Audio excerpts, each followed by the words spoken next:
Province de la Mongala, honorable président de l'Assemblée provinciale de la Mongala ici représenté,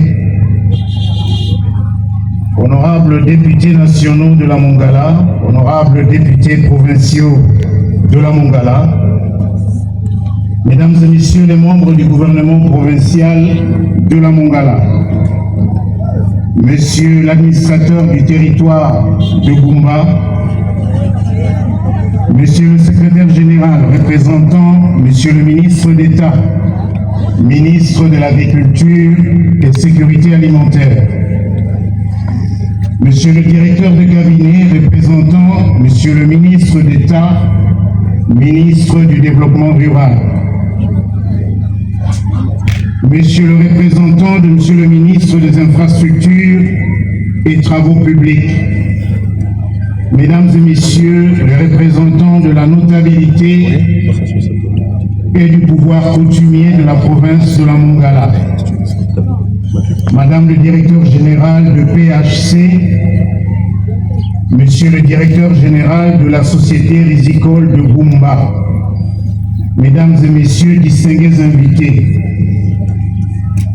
en octobre 2025, j'ai parcouru la province de la Mongala, de Yalingimba à Goumba à Lissala. Je reviens ce 16 juillet 2026 pour lancer l'un des projets phares résultant de cette mission économique. En prenant la parole aujourd'hui, ici à Ebonda, à l'occasion du lancement du projet de relance de la filière rizicole Ribumba Losonabiso, je voudrais affirmer la détermination du gouvernement d'œuvrer de manière efficace pour assurer la souveraineté alimentaire de notre pays. Le riz, seconde céréale la plus consommée par nos compatriotes après le maïs, est devenu malheureusement le symbole de notre dépendance vis-à-vis de l'étranger. Comment accepter que notre pays, doté d'abondantes terres arables et de tant de ressources en eau, soit contraint d'importer de plus en plus de riz chaque année? Comment accepter que nous transférions année après année des centaines de millions de dollars aux économies étrangères pour nourrir notre peuple? Le projet que nous lançons aujourd'hui incarne notre ambition légitime de devenir une économie qui produit davantage, qui crée de la valeur sur son territoire et qui renforce progressivement sa souveraineté alimentaire. Cette ambition traduit fidèlement la vision portée par son Excellence M. Félix Antoine Tshisekedi Tshilombo, président de la République, chef de l'État, celle de la revanche du sol sur le sous-sol. Certes, notre sous-sol est rempli de richesses, mais notre sol en regorge davantage encore. Notre sol nourrit. L'exploiter peut créer des emplois. Produire nous-mêmes notre nourriture permet de mieux stabiliser les prix.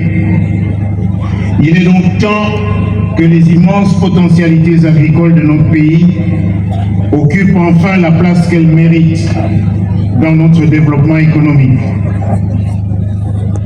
Il y a quelques semaines, alors que j'étais invité par le représentant du secteur privé à intervenir sur le partenariat stratégique entre la République démocratique du Congo et les États-Unis d'Amérique, j'avais partagé une conviction qui demeure encore plus actuelle que jamais.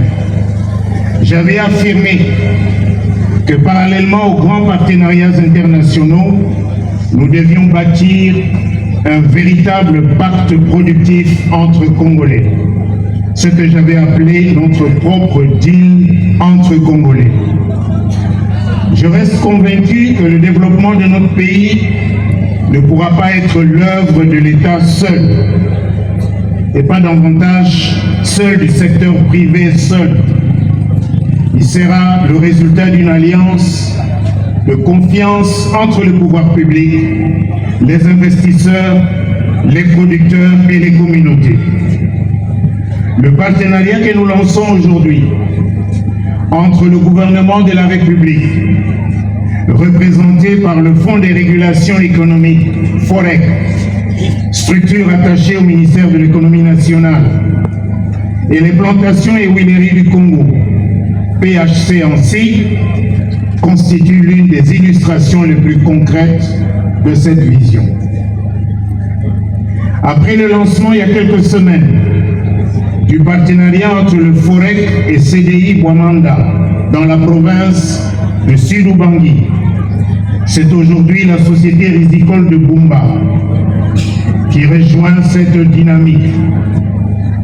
Ce projet démontre qu'il est possible de construire des partenariats structuraux dans lesquels chacun assume pleinement son rôle. Dans les deux cas, l'État s'est associé à un partenaire privé ou communautaire pour relancer une filière agricole.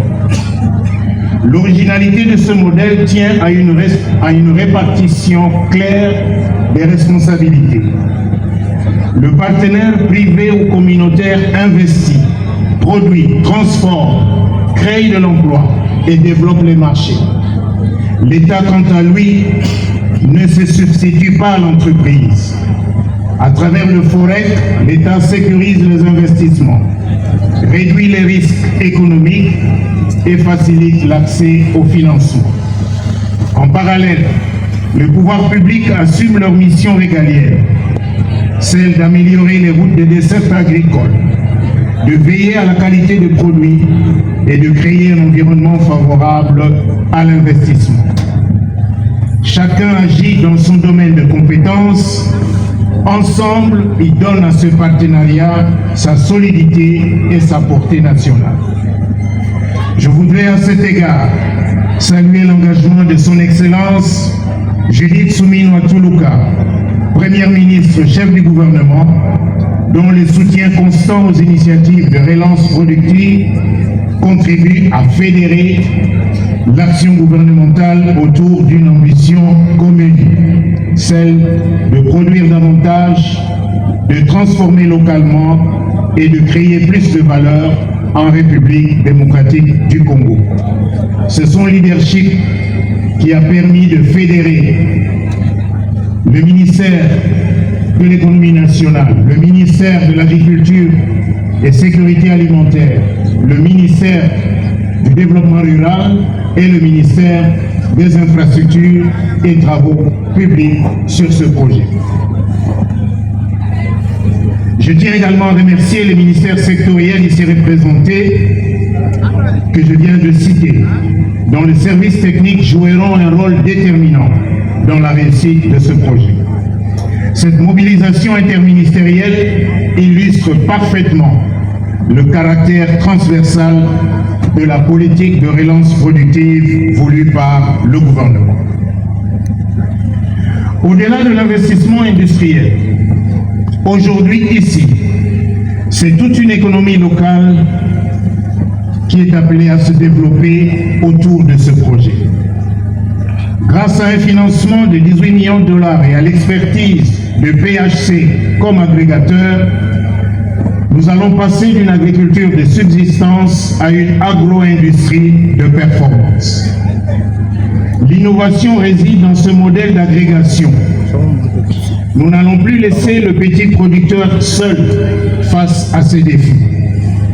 Les riziculteurs encadrés par le projet bénéficieront progressivement d'un meilleur encadrement technique, d'un accès facilité à des semences améliorées et à des intrants de qualité, tout en disposant d'un débouché sécurisé pour leur récolte. À travers eux, ce sont des ménages ruraux qui verront leurs revenus se renforcer.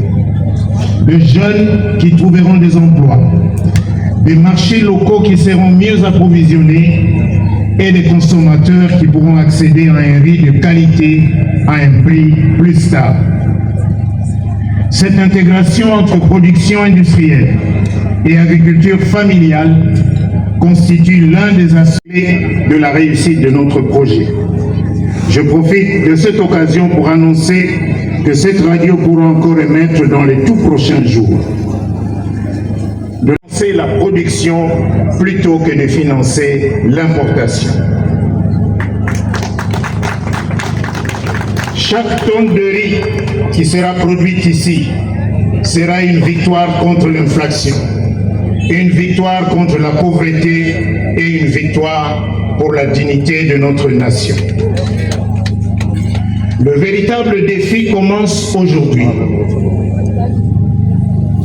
Le véritable succès de ce projet se liera lorsque les ménages de Kinshasa, de Mbandaka, de Matadi ou encore de Lubumbashi auront dans leurs assiettes un riz de Bumba de bonne qualité, disponible en quantité suffisante et vendu à un prix accessible. C'est à cette seule réalité concrète que les Congolais jugeront notre action.